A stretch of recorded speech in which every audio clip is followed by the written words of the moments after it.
I want to close with just a little bit of information about sustaining change. I know in my own life that pursuing a sense of ease in my work is a large-scale change. I have to change my behaviors. I have to change my beliefs. I have to change, in some cases, my business model. It's a large-scale change in what I do to pursue a sense of ease in my work. And I suspect that'll be true for a lot of other people as well. Making changes is easy,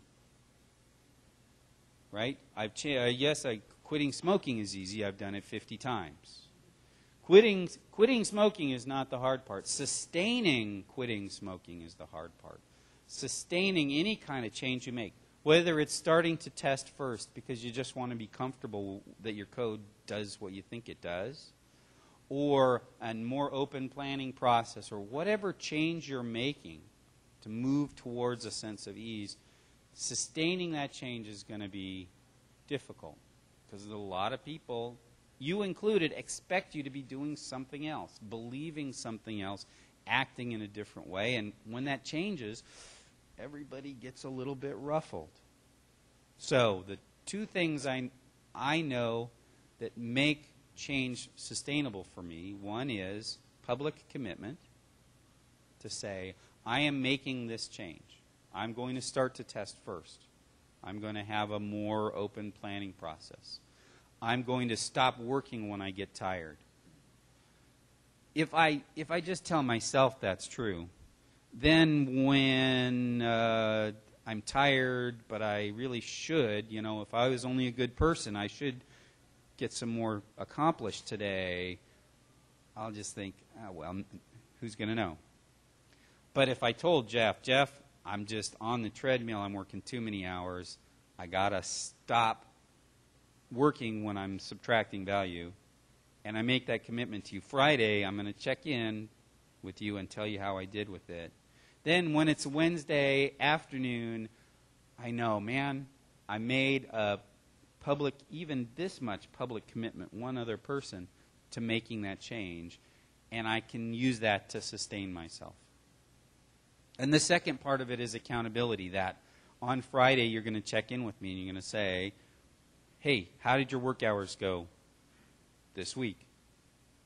And then if I really want to make the change, if I made a mistake, I'm just going to own up to it. No blame, no excuses. It's a little bit, these are the same principles that are under something like Alcoholics Anonymous, right? Hi, my name is Kent. I overwork. Thank you. Yes, somebody's been to a meeting. Thank you.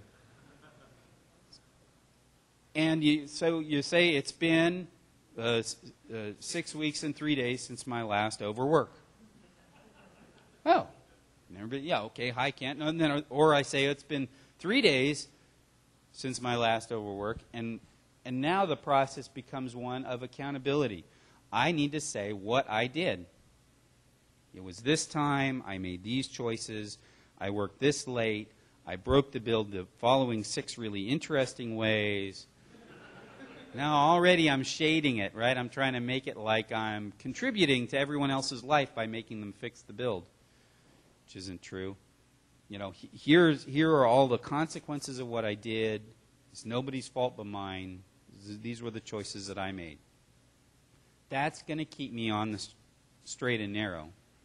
Going to help me sustain the changes that I want to make and to see play out in my life, even when it's difficult. And when I make mistakes, I'll be able to learn from them if I open myself up in that process. If I say, here's what's really going on. Here's what really happened.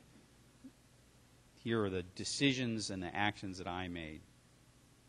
And again, that's fine. That's kind of a new process for me sometimes, and it's very difficult, but it's also freeing.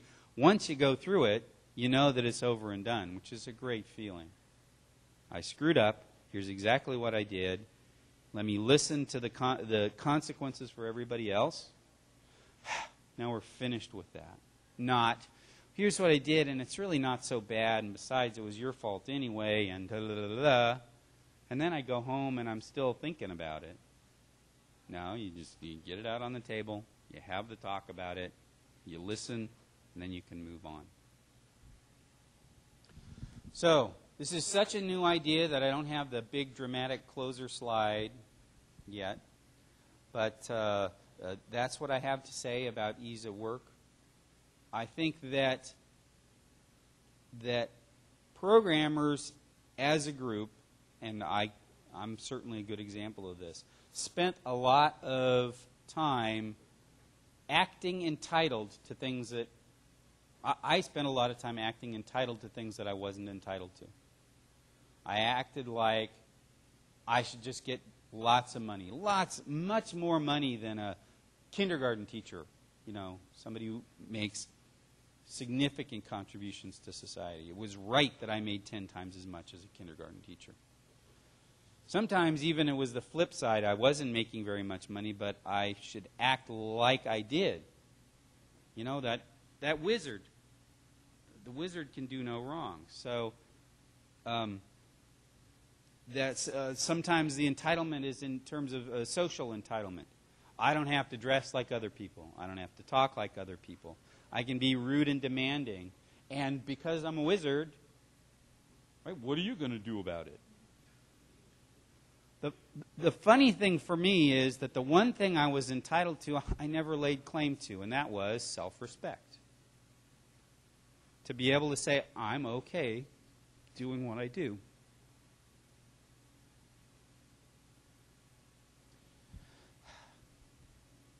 And I would really like to be able to do that. So that's where I'm going now. After a minute, are there any questions? Yeah, I don't have any question in my mind that there's big economic impacts to individually or as teams achieving that sense of ease in work. But my point is that that's not the issue. That's not the driver. That it's something that everybody should be able to have.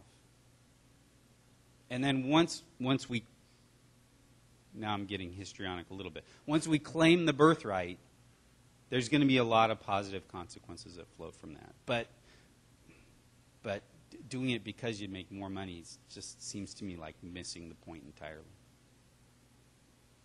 Yes. So what's the change in the newer generation? I think it's people for whom computers aren't technology. They're not so my daughter is not so enormously impressed with a computer just because it's a computer. For me, it's technology because it wasn't there when I was born.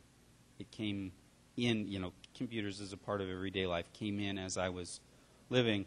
But she can't remember a time when there weren't computers. So this sense of specialness, I'm special, elevated, different, other, because I can do computers. Everybody does computers in her generation. I think it's somewhere in there.